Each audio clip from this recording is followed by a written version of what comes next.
February 22, 2026. All of Mexico burned at once. Cartel members dragged trucks and buses onto highways, set them on fire, and blocked roads across 20 states. Convenience stores torched. Petrol stations lit up. Guadalajara, Mexico's second-largest city, became a ghost town by nightfall. Airlines pulled every flight out of Jalisco. 10,000 soldiers deployed into the streets. The U.S. Embassy fired emergency alerts to every American phone registered in Mexico. Seek shelter. Do not go outside. All of this for one man. His name was Nemesio Oseguera Cervantes. The world knew him as El Mencho. In a decade, he built the most powerful cartel in Mexican history, present in almost every city in the United States, operating in over 40 countries. The U.S. government put a $15 million bounty on his head, but it wasn't the CIA or the FBI. Not the 2 decades of the most sophisticated manhunt on Earth that brought him down. It was spending a single night with his girlfriend that finally took him out. So how does an avocado picker from the slums of Mexico become the most powerful drug lord on Earth? And how did a single woman destroy an empire worth $50 billion?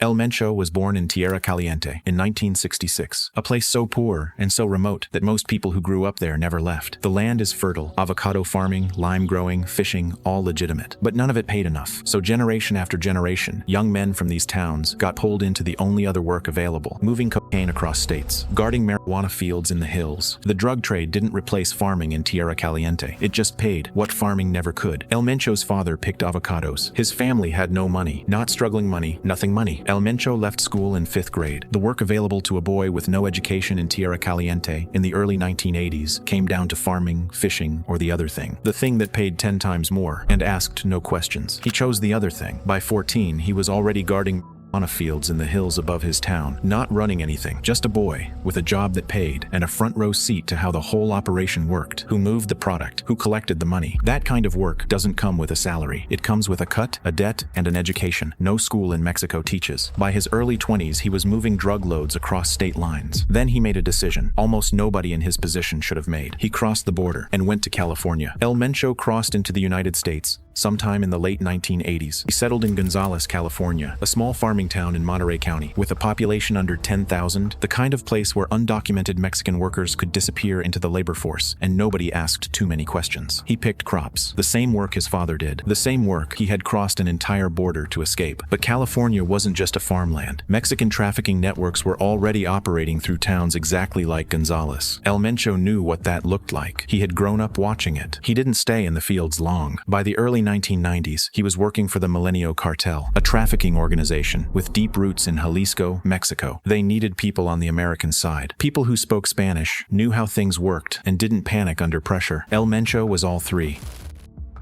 In 1992, El Mencho was arrested in California. The charge was conspiracy to distribute heroin. He was in his mid-20s. He had no legal status in the country, no lawyer worth paying for. The kind of case that only goes one way. He was convicted in 1994 and sentenced to 5 years in a U.S. federal prison. He served 3 before being released on parole. Federal prison in America in the early 1990s was not where criminal careers went to die. It was where they went to grow. The men inside those walls were traffickers, enforcers, and cartel foot soldiers from every major organization operating across the Southwest. El Mencho spent 3 years inside. He didn't just serve his time. He was in a room full of men who had reached the top of the drug trade, and they were all right there, locked in with him. He went in as a low-level runner for a mid-tier cartel. He came out as a top-tier drug lord. In 1997, he was released and deported, driven to the border, and handed back to Mexico with a criminal record, a federal conviction in a foreign country, and 3 years' worth of knowledge that most cartel bosses would have paid serious money for. And somehow, what happened next was even harder to believe than everything before it. El Mencho landed back in Mexico in 1997 with a conspiracy conviction on his record and a deportation stamp in his file. The Mexican government gave him a police badge, not a desk job, not some minor administrative role buried in a building somewhere. An actual badge, an actual uniform, the authority to stop people, search vehicles, and operate on behalf of the state. How does that happen? How does a man with a federal drug conviction in the United States walk back across the border and end up carrying a weapon with government permission? In Jalisco, in the late 1990s, the line between law enforcement and organized crime was not not blurry. In many places, it didn't exist at all. Police forces at the municipal and state level were chronically underfunded. Background checks were inconsistent at best, and the cartels had learned decades earlier that the fastest way to control a territory wasn't to fight the police. It was to become them. El Mencho understood this better than almost anyone. He saw how it all worked from the inside. Which officers were on the cartel payroll and which ones weren't. How raids got leaked before they happened. How the police built cases, gathered evidence, and closed in on people exactly like him. Every day in that uniform was a day spent learning how not to get caught. He didn't stay in that uniform for long. By the early 2000s, he had stopped pretending to be on the right side. But the things he learned while pretending, those he kept forever. When El Mencho left the police force, he went back to the only world he had ever truly worked in. The Milenio cartel controlled Jalisco at the time. They were moving cocaine north through Mexico and into the United States at serious volume. They had territory, they had infrastructure, they had the kind of organization that a man with El Mencho's background, cartel runner, former police officer, could climb inside of quickly. And he did. He rose fast. Not because he was reckless. The opposite. The men who rise fastest inside cartels are rarely the most violent ones. They are the most useful ones. El Mencho was useful in ways that were hard to replace. He knew how American federal law enforcement operated from the inside of one of its prisons. He knew how Mexican police operations were planned from the inside of one of its uniforms. He spoke to people on both sides of the border. By the mid-2000s, he was no longer carrying loads. He was directing them. He had a territory. He had men. He had a reputation that was growing in exactly the right circles. For all their power, the Milenio cartel didn't last long. Their leaders got arrested, one by one. Rival organizations saw the opening and took it. By 2009, the cartel that had controlled Jalisco for years was broken into factions, each one weaker than the last. El Mencho watched it happen from close range. Most men in his position would have looked for the next strong cartel to join. El Mencho didn't. He looked at the wreckage of the Milenio cartel and saw something else entirely. He saw a vacancy. In 2009, he founded the Jalisco New Generation Cartel, the CJNG. He was 43 years old. He had a criminal record in 2 countries. He had been deported. He had been nobody for most of his life. And he had just planted a flag in one of the most contested pieces of drug territory on Earth. The question wasn't whether the other cartels would come for him. They would. They already were. The question was whether he was ready for what that meant.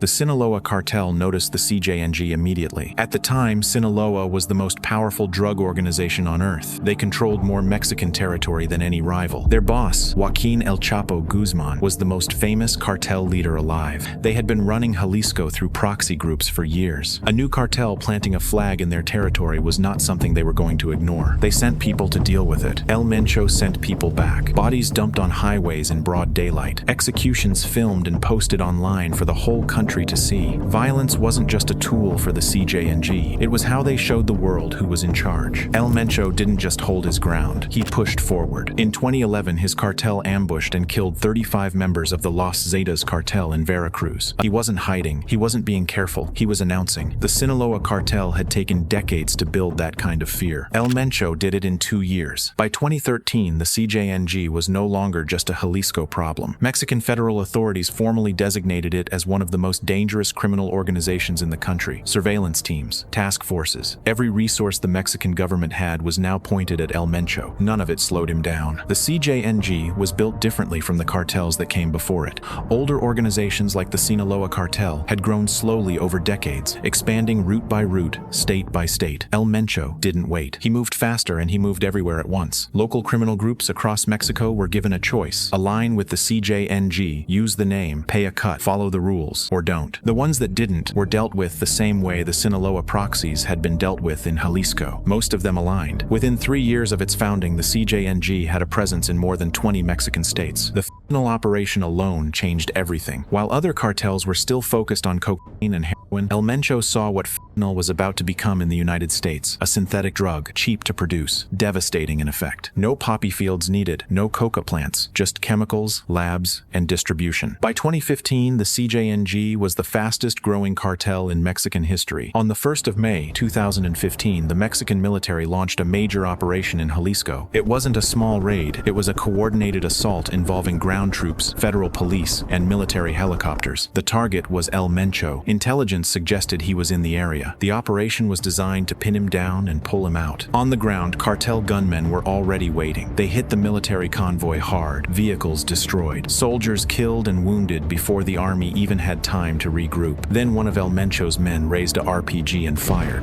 The RPG struck a Mexican military helicopter directly. The aircraft came down. 9 soldiers died. One of El Mencho's gunmen had just shot a military helicopter out of the sky. A cartel member shooting down a military helicopter. It had never happened before. The rules of what a cartel could and couldn't do had just been rewritten. The Mexican government declared the CJNG a terrorist organization within weeks. The DEA had been tracking El Mencho for years, but shooting down a military helicopter was a different kind of statement. This wasn't a cartel protecting its drug routes. This was an organization telling a government, any government, that it was willing to go to war. El Mencho wasn't just the most dangerous drug lord in Mexico anymore. He was the most dangerous drug lord on Earth. After May 2015, every serious law enforcement agency on Earth had El Mencho's name on a list. The DEA, the CIA, the FBI, Mexican Federal Intelligence, Interpol, all of them, sharing intelligence, running informants inside the CJNG, intercepting communications. Every tool available pointed at one man. The US government put a $5 million bounty on his head, then raised it again.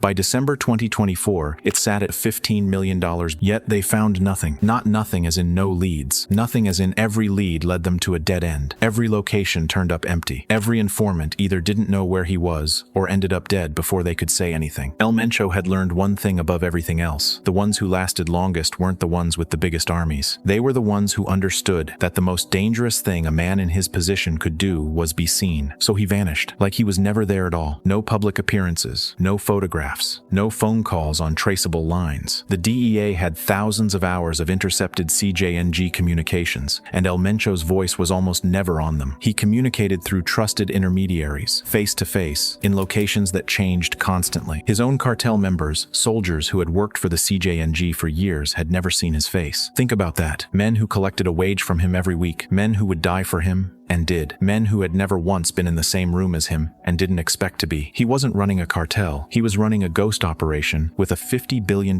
turnover. And for 20 years, it worked. Then he fell in love. Her name was Guadalupe Moreno Carrillo. She was not a cartel figure. She was not an enforcer or a money handler. She was a woman from Jalisco who had been in a relationship with El Mencho since 2018. Mexican military intelligence had been watching her for months. Not because she was suspicious, not because she had done anything wrong, because she was the only path leading directly to El Mencho, and the military knew that eventually El Mencho would come to her, and patience was all they needed. They monitored her apartment in Zapopan, a property she used in Puerto Vallarta, everyone she met and everywhere she went, for months, waiting for the moment she led them to him. On February 20th, a trusted associate drove Moreno to a cabin complex on the outskirts of Tapalpa. She walked into cabin, met with El Mencho, spent time with him, then got in her car and drove home. Just like any other day, El Mencho had no idea he was living the final moments of his life.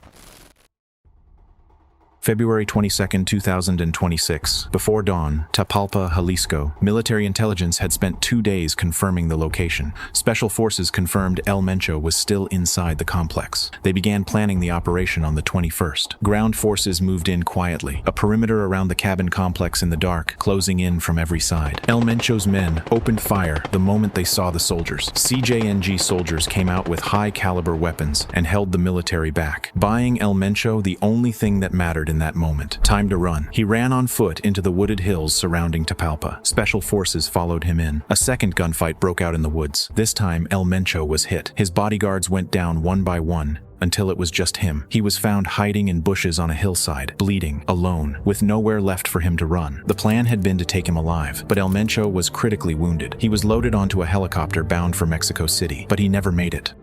Within minutes, word of his death had spread across every CJNG cell in the country. A bounty of 20,000 pesos was put on every soldier in Mexico. An order went out to every single member of the cartel. Burn everything. Make the entire country feel it. And they did exactly what they promised. Within moments of the order going out, the entire country was burning. Petrol stations, trucks, cars, businesses, all of it going up in flames across the entire country at the same time. 25 National Guard troops were killed in Jalisco alone in the hours that followed. The Mexican government deployed deployed 10,000 soldiers to contain it. While El Mencho's body was still warm, his men had already shut down an entire country. Men who had never met him, men who had never seen his face, willing to burn everything to the ground for him. El Mencho was gone, but the CJNG wasn't going anywhere. Within weeks, new leadership was already moving into place. El Mencho was gone, but the empire he built was still standing. 20 years, 2 decades of the most expensive manhunt on Earth, the CIA, the FBI, the DEA, the Mexican military, billions of dollars spent, none of them got him. You can buy power, you can buy armies, you can buy respect, but you cannot buy your way out of the human need to be near someone when it gets dark.